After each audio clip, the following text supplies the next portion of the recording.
Kita dukhulil jannah ya. Kita dukhulil jannah. Assalamualaikum warahmatullahi wabarakatuh. Bismillahirrahmanirrahim. Alhamdulillahirabbil alamin.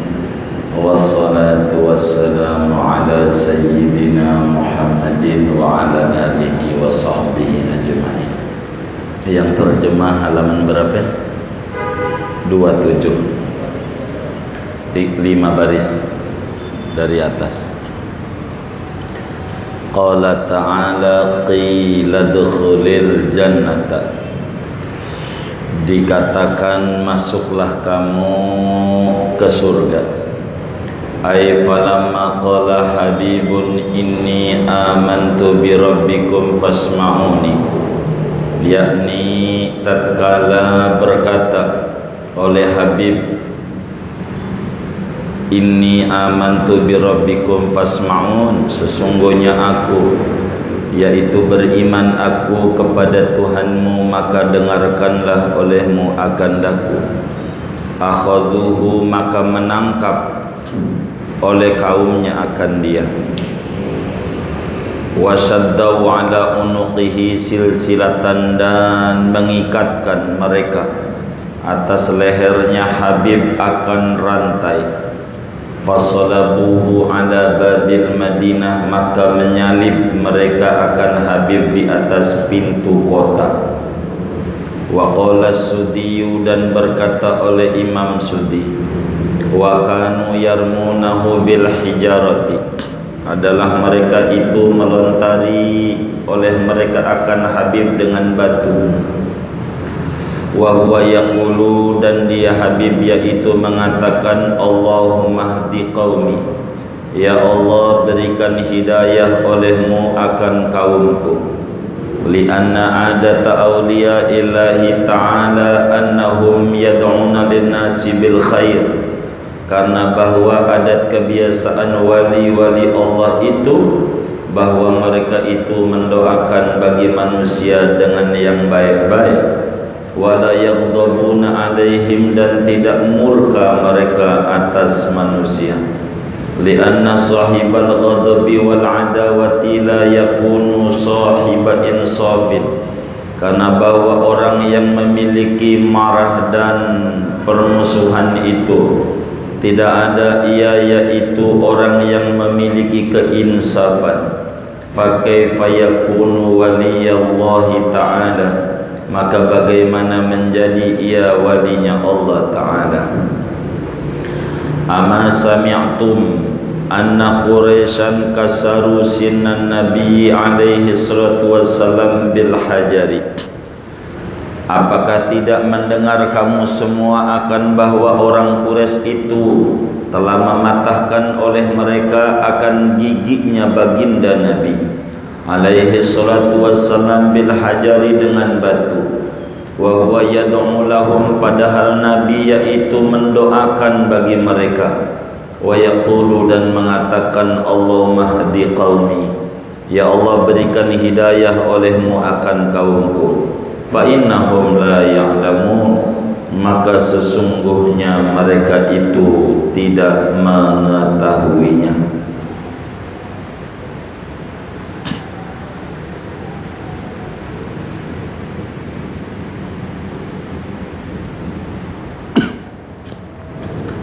Wa qala al-Hasan ja'aluhu irban, berkata Imam Hasan, menjadikan oleh kaum itu akan Habib irban, akan sepotong, wa irban sepotong, dimutisi. Faj'aluhu fi suqil Madinah, maka mereka menjadikan akan Habib, yakni meletakkan di pasar kota. Wa qabruhu bi Antokiyata, dan adapun kuburannya Habib yaitu di Antokia. Wa adkhalahu Allah Ta'ala al-jannata, dan memasukkan akan Habib oleh Allah Ta'ala akan surga. Hatta yurzaqa fiha, sehingga diberikan rezeki Habib di dalam surga. Waqila, Wakila Allah alam ya. Di tengah di situnya ya. Hah? Enggak garis baru. Hah? Garis baru. Garis baru. Biar entenya enggak puyeng. Biar enggak panjang. Hai, siap dah. Wakila Allah alam bisawab. Saudara-saudara sekalian, malam hari ini alhamdulillah wa syukurillah kita mengkaji tafsir surat Yasin. Bagaimana seorang muslim harus betul-betul menjiwai surat Yasin. Bagaimana seorang muslim harus menjadikan Yasin adalah darah yang mengalir pada tubuhnya. Bagaimana surat Yasin harus menjadi karakter seorang muslim, karena memang surat Yasin adalah qalbul Quran. Surat Yasin ini jantungnya Al-Quran. Intisari daripada Al-Quran ini adalah surat Yasin. Kita masih mengkaji tentang bagaimana sikap Habib An-Najjar yang dijelaskan dalam surat Yasin. Waja'a min aqsal madinati rajulun yas'a qala ya laita qaumi ya'lamun. Waja'a min aqsal madinati rajulun yas'a. Waja'a min aqsal madinati rajulun yas'a. Terusannya qala ya qaumi tabi'ul mursalin ittabi'u man la yas'alukum ajra wa hum muhtadun. Kata Habib, bagaimana seorang muslim itu harus mengikuti para utusan-utusan Allah. Namun sikap di dalam membela para rasul itu tidak mudah. Selalu ada tantangan dan kendala. Demikian juga yang dihadapi oleh Habib An-Najjar ketika dia bilang kepada kaumnya, wahai kaumku, ikutilah Rasulullah itu. Para rasul itu orang yang tidak meminta upah di dalam dakwah Islamiyah, dan mereka memperoleh hidayah dan mengajarkan, menuntun umat supaya dapetin hidayah.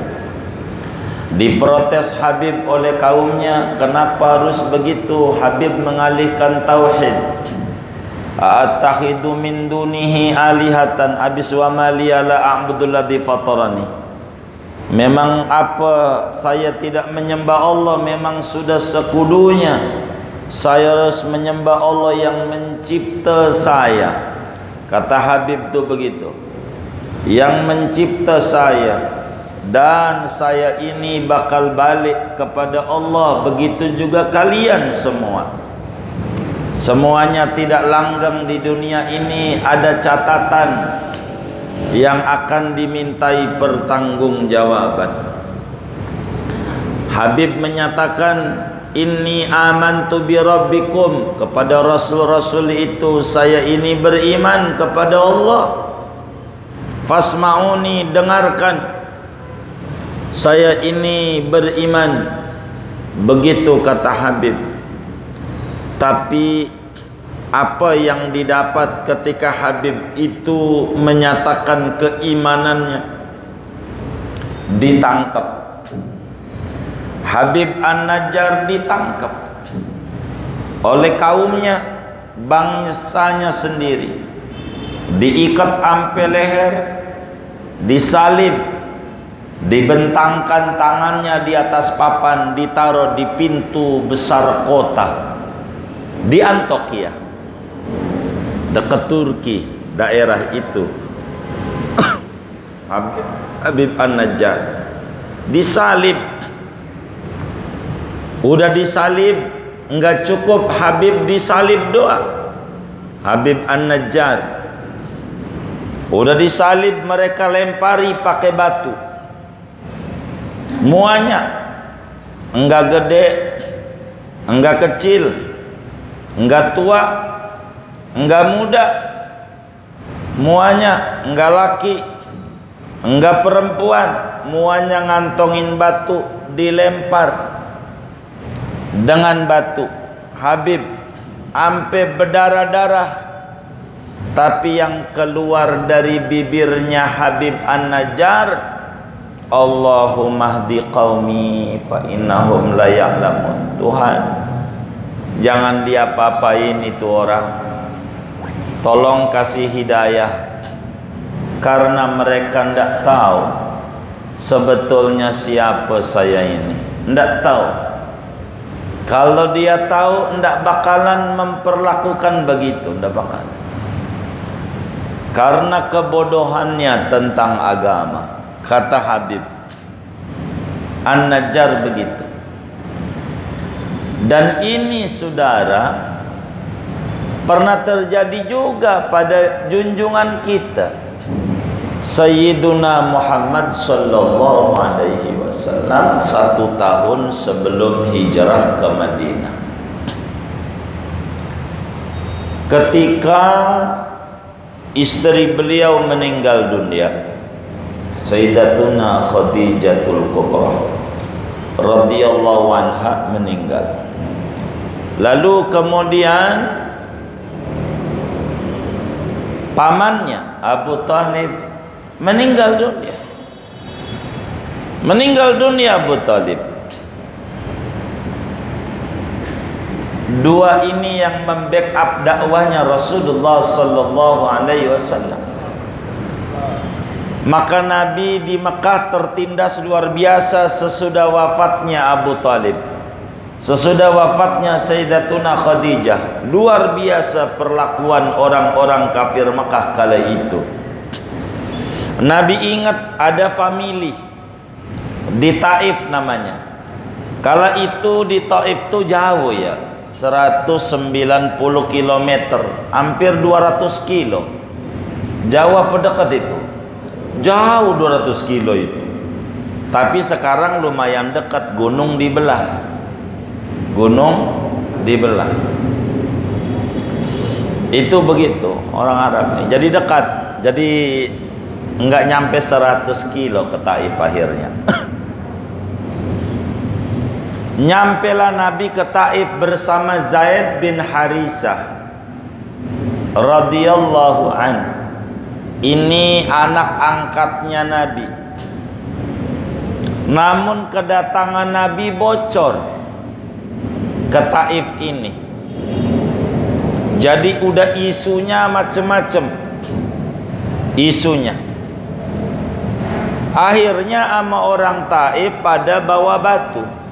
Baru masuk kota Taif, Nabi pun dilemparin batu. Batu. Enggak gede, enggak kecil, enggak tua, enggak muda, bocah. Ampe orang pakai kursi roda masih juga ngelempari Nabi pakai batu. Itu Zaid bin Harisah ngalang-ngalangin, bonyok dia. Ampe giginya Rasulullah sallallahu alaihi wasallam patah. Luka Nabi itu kala itu. Nah, akhirnya Nabi duduk di bawah pohon anggur milik Rabi'ah. Dakwanya Nabi pertama kali ke Taif. Di bawah pohon anggur Nabi duduk. Malaikat Jibril datang, termasuk malaikat penunggu gunung di Taif. Taif ini gunung. Datang malaikat-malaikat disebut Malakul Jibal, malaikat penjaga-penjaga gunung, nyamperi Nabi. Wahai Nabi Muhammad, saya ini diberi kekuasaan oleh Allah untuk nurut sama engkau, maunya engkau apa? Begitu. Maunya saya ikut. maunya.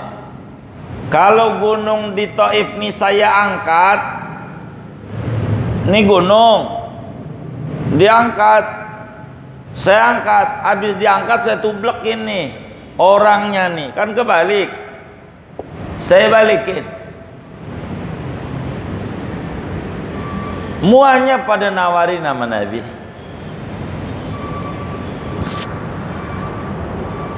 Nabi enggak. Kata Nabi, Allahumma gfir liqaumi fa innahum la ya'lamun. Ya Allah, jangan diapa-apain orang Taif ini. Mereka enggak tahu. Mereka enggak tahu. Moga nanti kalau dapat hidayah, dia enggak dapat hidayah, kali aja anak cucunya dapat hidayah. Yang pada menyembah Engkau ya Allah, jangan diapa-apain lah ini orang. Tuh Nabi, ndak ada tuh sumpah serapah yang keluar dari mulut Nabi kepada orang-orang zalim ini, ndak ada. Nabi. Dan begitulah Muslim dalam surat Yasin ini dididik. Jangan jadi orang yang sumpah serapah, jangan. Sebab itu bukan akhlak Islam. Nggak usah pakai sumpah-sumpah serapah. Dan jujur, ini rahasianya, doa kita enggak manjur. Kalau bapak-bapak ini di hatinya pengen doanya manjur apa kagak manjur? Pengennya manjur apa kagak manjur? Manjur. Kalau saya enggak repot kalau manjur. Bahaya. Ini kalau doa kita orang nih manjur, udah bahaya banget dah. Kayaknya udah kiamat dari dulu. Kalau manjur, contoh, ini yang di masjid ini aja. Lagi naik mobil sama temennya. Kemudian tiba-tiba ada motor main serobot aja, swing begitu motor. Kaget, hampir rem mendadak. Kira-kira yang dari mulutnya ngomong apa kira-kira?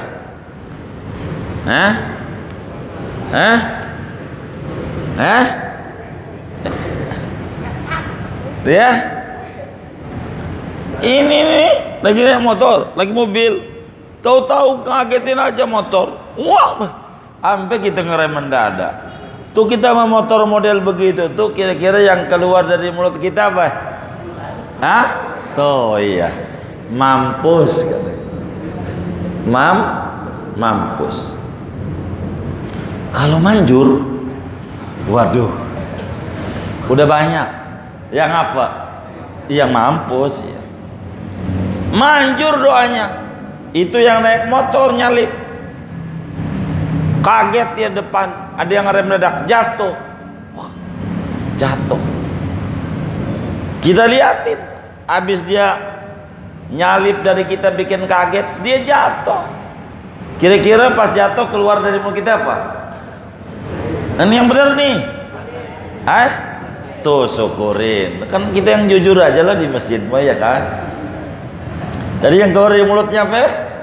Syukurin. Mampus, makanya jangan begitu jadi orang. Mampus begitu. Kita nyampe lah ke tempat acara teman kita yang bawa mobil. Dapat kabar bahwa ponakan kita meninggal dunia di rumah sakit.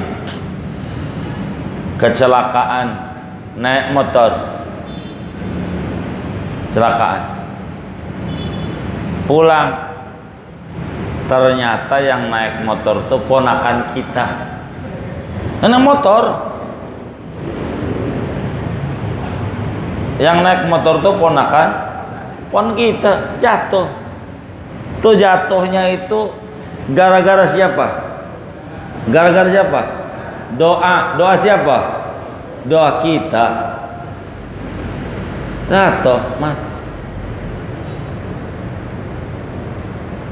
Itu begitu. Untung doanya kagak manjur. Udah repot dah. Tua sama anak kita nggak dengerin kita. Dibilangin kagak denger. Kira-kira yang keluar dari mulut kita omongannya apa? Tuh iya. Bangsat lo. Tahu bangsat nggak? Bangsat tahu nggak? Apaan? Iya tumbila. Kecil nyakit. Iya. Jadi anak kita itu masih kecil megelin. Itu gara-gara doa kita. Gara-gara kita memang ngedoain dia biar jadi biar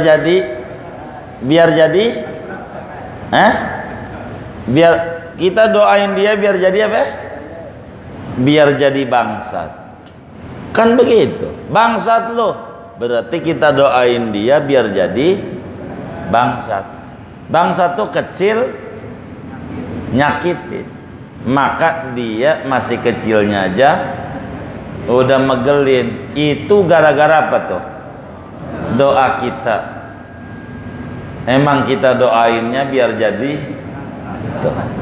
Ada nggak orang tua model begitu tuh? Menurut saudara yang ngaji nih, ada nggak?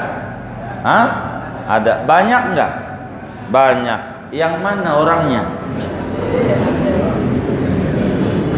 Ini bahaya ini. Bahaya.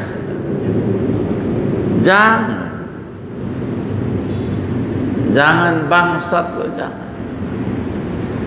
Ada cerita menarik dari Hadratus Syekh Muallim Syafi'i Adzami rahimahullah rahmatullah berat. Kata Muallim dulu beliau ikut Komusen. Komusen itu kakeknya beliau dari ibu. Kakek dari ibu Ma'ani. Alim. Disuruh beli tembakau. Zaman dulu kan ngelinting rokok tuh. Hah? Ngelinting rokok. Lah kan udah ada hadisnya tuh. Orang Sunda punya hadisnya. Katanya nikmatul udud ba'da dahar. Setuju? Tahu dia. Dia pengen pakai ngelinting itu kawung ya orang dulu. Jadi habis makan tuh nyuruh Muallim Syafi'i Adzami kecil. Dibilang Syafi'i, ini beli tembakau. Dia habis beli tembakau nonton main gundu, kagak pulang-pulang. Lah kakeknya nungguin. Pengen apa? Iya pengen bako. Emang wujud kidam bako hayang wujud teboga rokok ya. Begitu. Nggak ada. Ditungguin lama nggak ada. Udah lama banget. Udah pegel. Udah lupa pulang. Tapi kata beliau, kakek saya itu bilang begini pas pulang, Sapi bener ente ini. Kalau marah selalu bahasanya bener ente. Jadi saya jadi orang bener ini karena doa kakek saya, kata beliau. Karena saya didoain jadi orang bener. Enggak kayak kita buangsa begitu. Ada lagi anjing, lu udah anjing aja lu. Itu dari awal Ragunan pintu sampai ujung pintu sono itu disebut itu. Kita jangan. Jadi Yasin itu mendidik kita ke sana. Nabi kita begitu. Allah mahdi qami fa innahum la ya'lamun. Kata Nabi, ya Allah kasih hidayah masyarakat, dia nggak ngerti.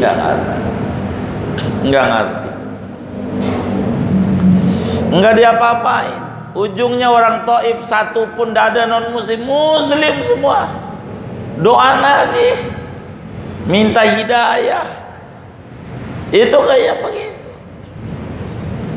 Jadi kita orang nih doanya yang bagus-bagus. Kita nggak punya anak, bisa jadi karena kita juga. Ya orang kaya gua mau nggak bakalan, dia doanya begitu. Jangan kita susah gara-gara kita juga. Orang kaya gua nggak bisa dagang, ya nggak bisa, rugi mulu. Jangan. Jadi kita nggak boleh. Harus ngomongnya yang bagus ngomongnya. Kenapa? Karena kebiasaan orang-orang yang dekat dengan Allah, para wali-waliullah itu selalu doain yang bagus-bagus. Imam Ahmad bin Hanbal radhiyallahu an, murid Imam Syafi'i, Imam Ahmad, yang sholat tahajudnya tiap malam tuh 300 rakaat. Itu dari umur 8 tahun sampai umur 80 tahun, ndak putus. Pokoknya tiap malam 300 rakaat. 300 dari umur 8 tahun. Imam Haddad begitu tuh yang punya ratib. Tapi saya bukan bagian Imam Haddad ini dong, yang ini nih. Imam Ahmad aja. Karena materi kita lagi. Itu Imam Ahmad ada yang ngelaporin bahwa di desa itu ada mabuk-mabukan. Dugem. Apa dugem? Iya, dunia gemerlap. Ada yang jawab, duduk gemetar, belum makan dulu. Ini ada mabuk-mabukan, joget-jogetan, minum-minuman, teh botol, cap topi miring. Imam Ahmad bin Hanbal dilaporin, Imam, ayo ini kita serbu. Baik, diserbu sama Imam Ahmad. Orang pada ikut belakang. Maka datang di pintu diskotik yang orang lagi pada minum, joget ini. Imam Ahmad ngangkat tangan, ayo pada amin. Kata Imam Ahmad, Allahumma farrihum fil akhirah kama farrahtahum fid dunya.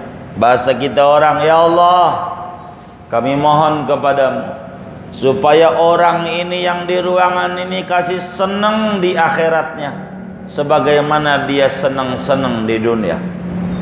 Amin. Tapi bingung pas habis amin, ini bagaimana ini? Didoain sama Ahmad, moga orang ini pada senang masuk surga sebagaimana mereka pada senang di dunia. Habis itu pulang lagi, dipikir mau diserbu apa, doain doa. Doain jelek, doain bagus. Bagus. Mahmud pulang, Imam Ahmad di demo lagi. Amang ikut. Bagaimana mungkin orang itu masuk surga? Kata orang-orang, kok kau doainnya biar masuk surga, bagaimana tukang mabok?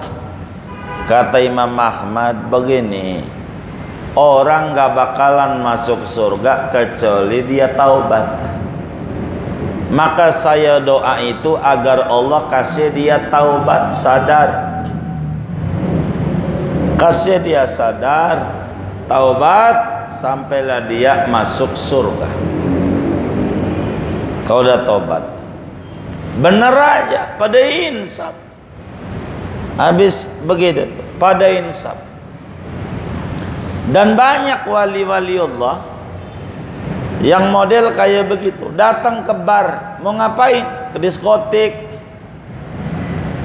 bawa duit banyak, bawa duit banyak. Dia nanya sama cewek, kenapa kamu ini main kayak begini? Saya susah, kerjaan nggak ada. Jadi keahlianmu apa? Ya daganglah saya bisa. Dagang apa? Gorengan. Baik, kasih duit. Berhenti ya, ini duitnya. Dagang. Udah jangan begini. Banyak kayak begitu tuh, nggak sedikit. Nggak berhentiin orang tuh, kayak begitu. Disebutnya penyuluhan. Jadi adat kebiasaan wali-wali Allah itu doainnya yang bagus-bagus. Jadi kita orang tuh doain tuh yang bagus-bagus. Jangan yang jelek-jelek. Itu mau timbang hilang sendal cepit sewalau, udah butut di masjid. Ya Allah, doainya panjang banget sampai sejam belum berhenti. Moga mampus. Belangsak, acak-acakan hidupnya. Sendal gua yang orang tukang sholat hilang, mana sewalau lagi? Ya sewalau. Sampai doanya macam-macam. Kita orang udah ngaji tafsir Yasin ndak boleh. Yang bagus-bagus saja. Jangan doain jelek, jangan. Jangan. Nggak usah. Jangan. Nggak usah. Jadi tanpa kita sumpahin juga keburukanmu balasannya keburukan. Tanpa kita sumpahin juga keburukanmu balasannya keburukan. Sebagaimana kebaikan balasannya kebaikan. Kata ulama, al-muhsin sayujza bi ihsanihi wal musi'u sayakfihi isaatuh. Orang berbuat baik itu bakalan dapat balasan kebaikan gara-gara dia berbuat baik. Dan orang jahat itu bakalan kena karma jahatnya tanpa perlu kita sumpahin, tanpa perlu. Bandingannya begini, orang nanam pohon berenuk ndak bakalan dah buahnya duren. Ada nggak di Cipulir nanamnya berenuk buahnya duren? Ada nggak? Nggak ada. Kalau kita nanam duren bakal berbuah berenuk nggak? Buahnya apa? Terus saja berbuat baik. Nggak usah kita diladenin yang jahat-jahat, capek kita. Jangan dihabisin energi kita buat mikirin dia, jangan. Rugi kita, capek. Capek. Yang kita pikirin malamnya juga ngorok, kagak mikirin kita. Ya Allah, si anu tuh ya, padahal dulu waktu dagang di Cipulir gua tuh yang ngajarin dia. Tapi sekarang kelakuannya dia kayak begitu amat sama gua ya, miring kiri. Sampai tengah 12 malam belum merem. Padahal gua tuh ya miring kanan sampai jam 1. Tuh yang kita pikirin tuh. Lagi mikirin kita enggak? Kagak. Ngapain? Tidur. Kita nggak bisa tidur nih, ulah dia, ulah kita. Hah? Ngapa dikerjain? Udah boa. Capek. Capek. Jangan dibuat letih jiwa kita. untuk memikirkan yang tak ada nilai manfaat.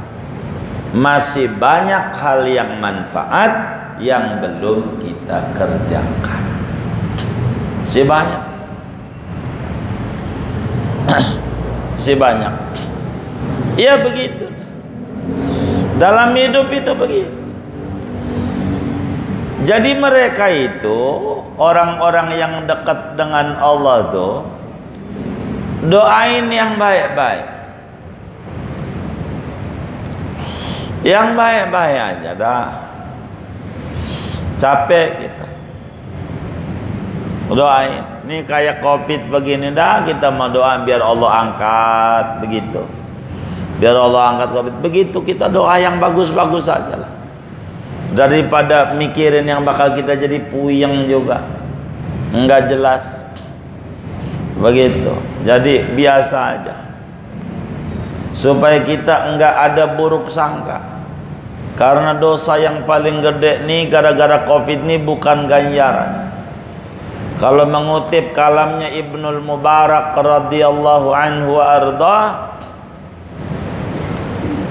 ini Covid kalau kata Ibnul Mubarak adalah ujian kecil.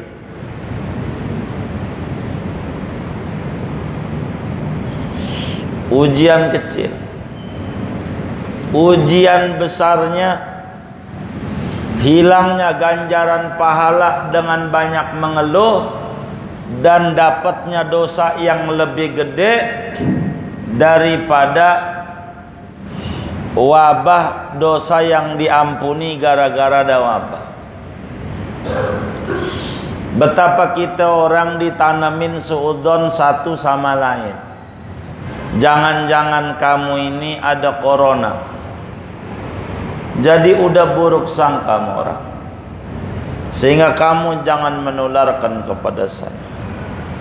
Jadi suudzon bi'ibadillah sama hamba-hamba Allah, jadi ribet, jadi puyeng air, jadi ribut mulu. Makalah kita orang ini saudara, yang baik-baik aja, yang diomongin, yang bagus-bagus saja dah, yang bagus-bagus. Akhirnya Habib ini meninggal saudara. Jadi waktu mau wafat nih, mau wafat disalib, lemparin batu, surga diunjukin nama Allah, ini surgamu nanti di akhirat. Itu bahasa qila dkhulil jannah.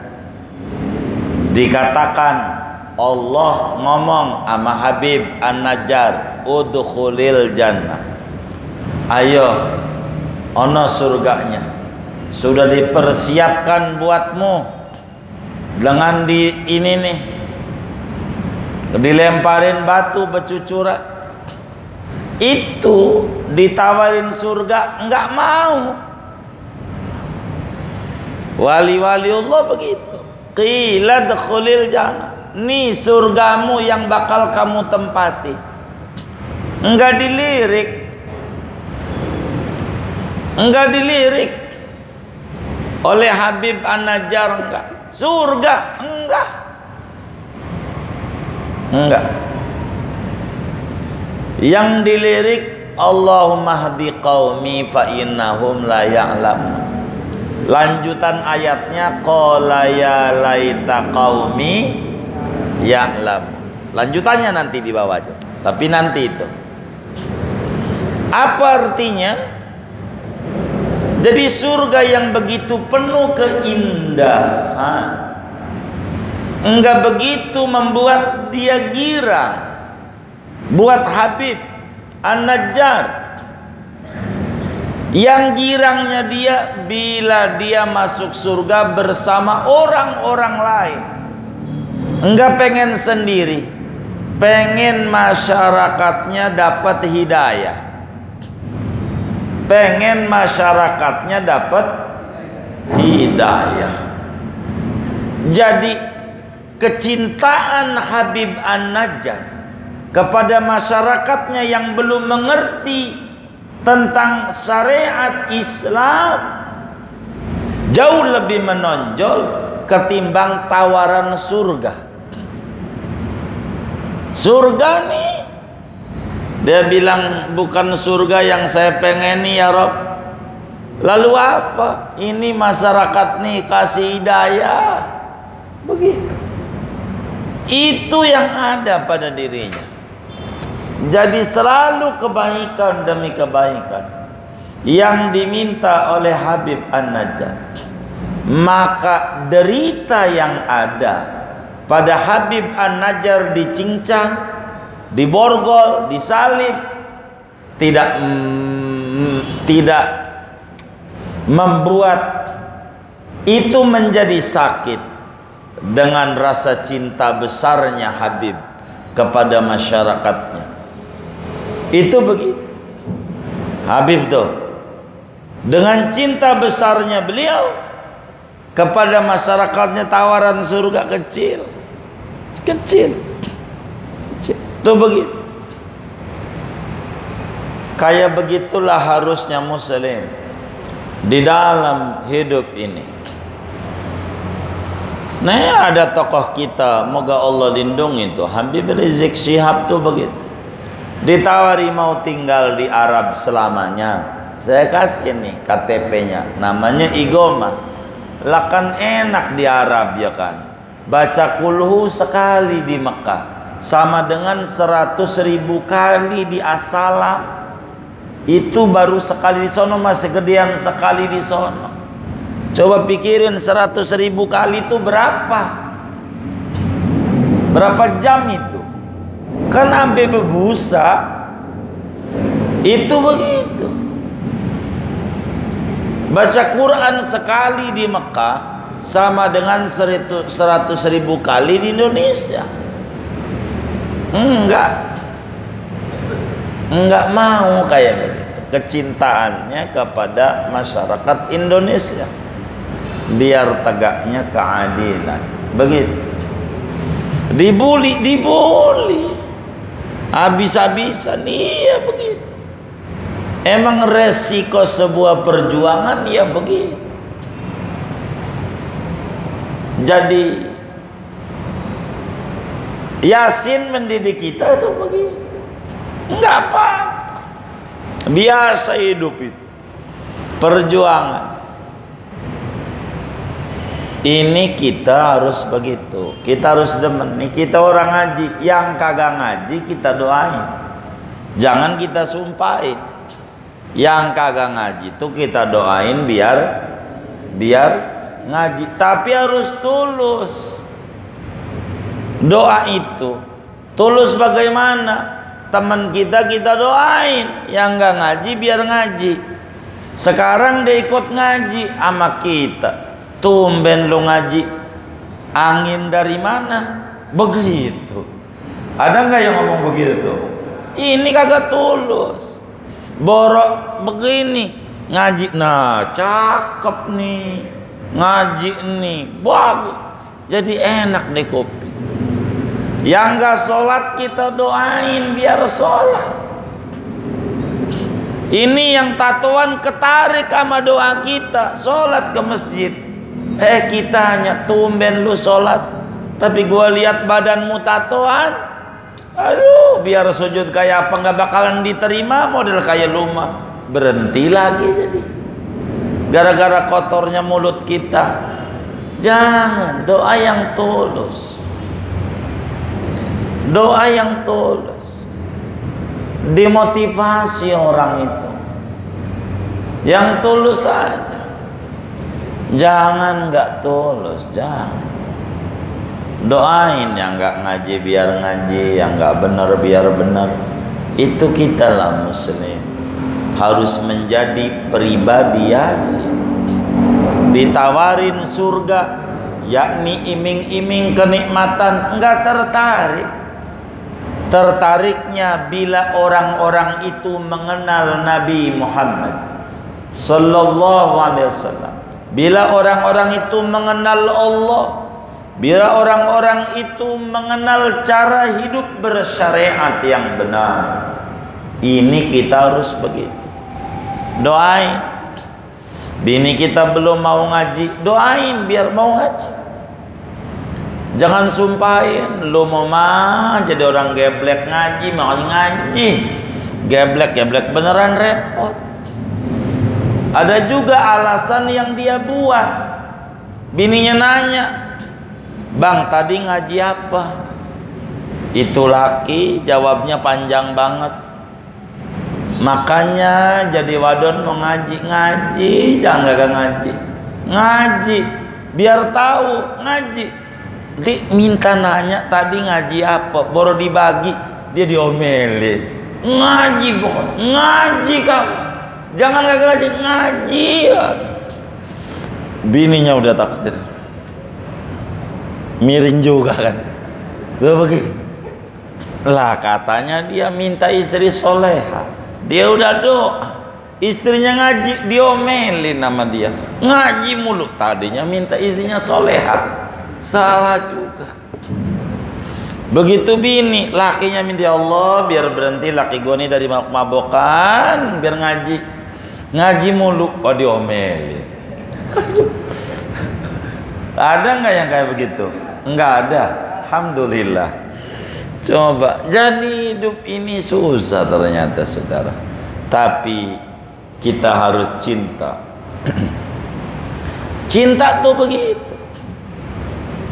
Kayak begitu. Sama tuh kayak yang hadir pada maulid-maulid Nabi rame. Karena kerinduan, kecintaan sama Nabi.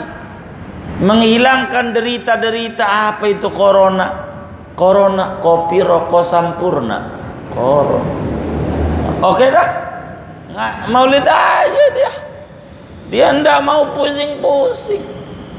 Kali jadi obat.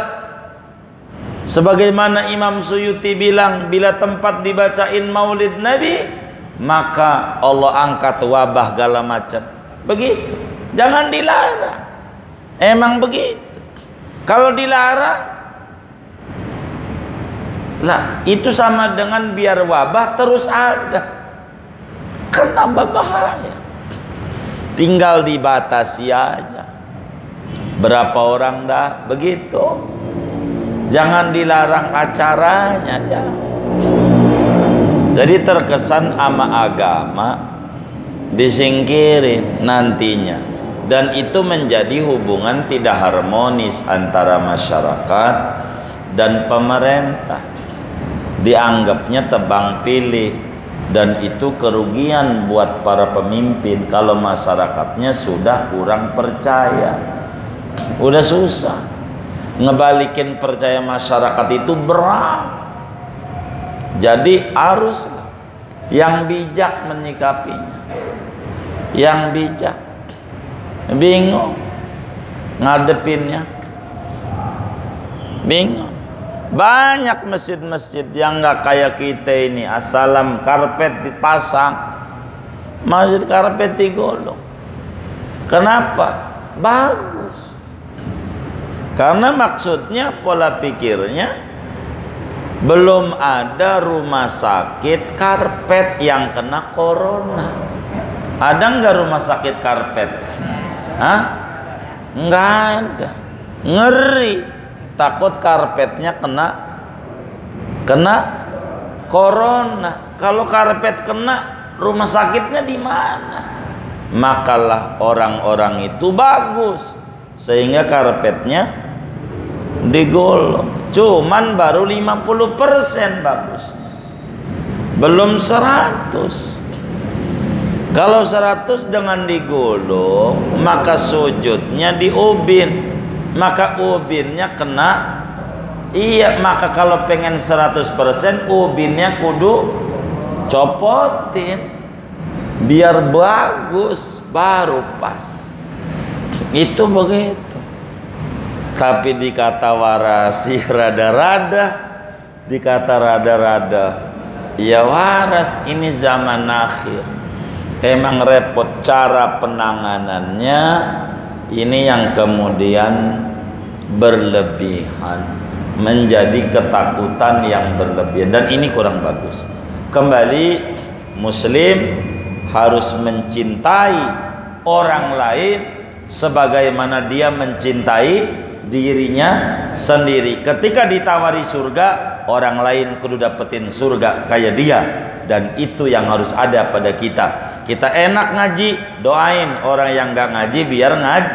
Kita rajin sholat, doain yang gak sholat biar sholat. Kita doain biar orang yang gak mampu berbagi biar mampu berbagi. Kita doain biar orang yang belum mampu ke Mekah duitnya banyak biar ke Mekah. Terus saja doa yang bagus-bagus saja, doa yang bagus-bagus saja. Insya Allah kalau kita doanya bagus enak, maka tidak ada cara doa yang paling bagusnya doa kecuali baca sholawat sama Nabi Muhammad SAW. Itu doa paling bagusnya doa. Ya Allah kasih sholawat sama Nabi Muhammad. Allah jawab, oh doa ini kasihku buat lu banyakan, makanya minimal 10 kita dapat. Sebetulnya baca sholawat sama Nabi bukan doain Nabi, tapi doain diri sendiri. Orang yang malas baca sholawat sebetulnya orang yang pelit sama diri sendiri. Maka Nabi bilang orang yang raja pelit, orang yang kagak mau baca sholawat. Kenapa? Doain dirinya nggak mau. Kalau orang yang doain dirinya nggak mau, orang pelit. Kita baca sholawat dah, biar Allah tumbuhkan kita rasa beragama seperti surat Yasin. Mudah-mudahan, amin ya rabbal alamin. Segini aja dah. Ada yang ditanya mungkin dari materi ini atau di luarnya? Sebelum doa silakan. Wallahu a'lam.